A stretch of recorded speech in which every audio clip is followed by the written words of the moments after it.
Wow, we are in one of my favorite joints, one of the most complicated joints, called the sacroiliac joint. If you have issues where you go, yeah, when I stand up it hurts, and then when I've been up for a while it feels better, or when I turn over in bed it hurts, or gosh, after delivering birth or after abdominal surgery, I get this pain right in this zone. It kind of travels to my knee, but not so bad. Pay attention in this upcoming video. This is talking about the sacroiliac joint, the pain syndromes you might get from it, and what we can do to help you out. So stay tuned for really exciting information. All right, so the sacroiliac joint, you have two. It's where the sacrum, and again, this is Todd Johnsonbaugh, your chiropractor here in Columbia, Maryland. And what we're talking about today is the sacroiliac joint. It's where you have the sacrum in the center, and then you have the ilium on either sides. And my good friend Mike is here filming us here, and he's just doing a great job encapsulating the complexity and the beauty of this system. Now, what I want you all to notice first is that this joint, that this bone is shaped like a keystone.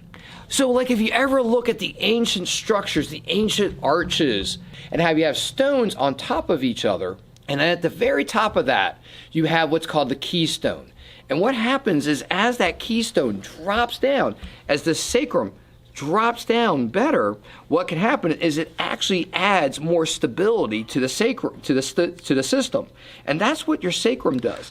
As you're able to activate the muscles so you can kind of sink down into it, this actually allows the sacrum to push down into these joints and it pushes down and it creates some stability there. Look, there, right there, you can see that stability.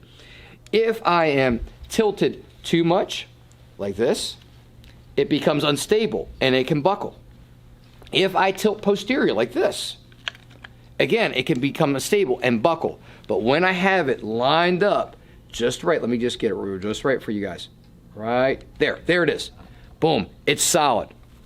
You can feel the amount of force I'm applying on here, and this thing is solid. And this does not have the wonderful muscles, tendons, and ligaments holding it together.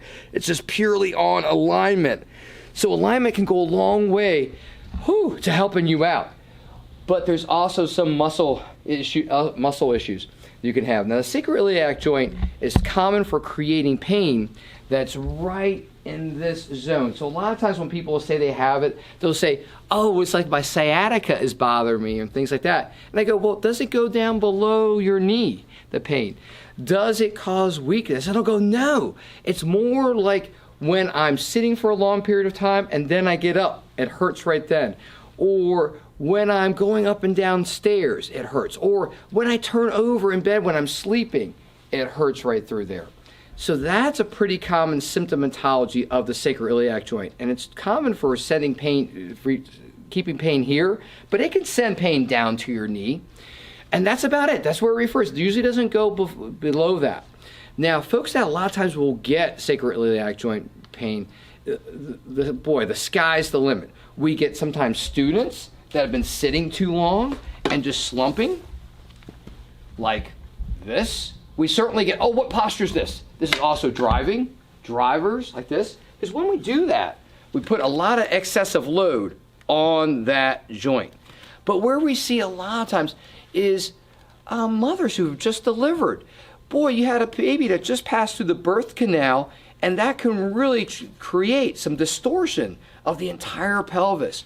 Or we have patients that have undergone abdominal surgery and their abdominal wall is not fortified and strong, and it's hard for them to engage these core muscles. So what goes along with conditions after like a C-section, or even things as simple as like an appendectomy, can create the idea that these muscles don't want to fire as well, and then create vulnerability back in here. The common ligament that's involved in this is the sacrotuberous ligament. It's a ligament that will run from here to here, and it gets weak a lot of times. And when it gets weak, it creates hypermobility in this joint and then creates irritation. So while it's healing, and sometimes when it's weakened, it can take 3 to 5 years for it to heal. we need to fortify it with good muscle contraction. So the muscular actions that stabilize this joint as we're finishing up strong are the muscles that turn, the action of turning out the leg like this, so that's called external hip rotation. The muscles that help open this joint, like this, are the muscles of abduction. And if I synergistically push my feet apart at the same time, I actually create some space for that joint. And finally, these muscles are fortified and stabilized by the lower abdominal muscles here. So when those muscles are all, again, firing just well, they help line that joint up just well and give it that great stability that we already illustrated. So those are some takes on the sacroiliac joint. Certainly manual therapy can help, and manual therapy for this joint needs to be graded. Sometimes people need a big adjustment to get things moving, but sometimes if the joint's been moving for a while, it gets hypermobile. It actually needs these gentle nudges. So you need a graded approach. So sometimes you need that big manipulation, and sometimes you just need a little, just gentle mobilization to it. Sometimes you need cranial sacral work to that. And those are all things we provide at our clinic. So if you have a question about the sacroiliac joint or any of your 202 joints, don't forget to come on in to Dab's Chiropractic here in Columbia, Maryland. Take care. This is Todd Johnsonball, your chiropractor, and I'll see you next time. Hey, have ideas on future content? Comment below. Love you guys.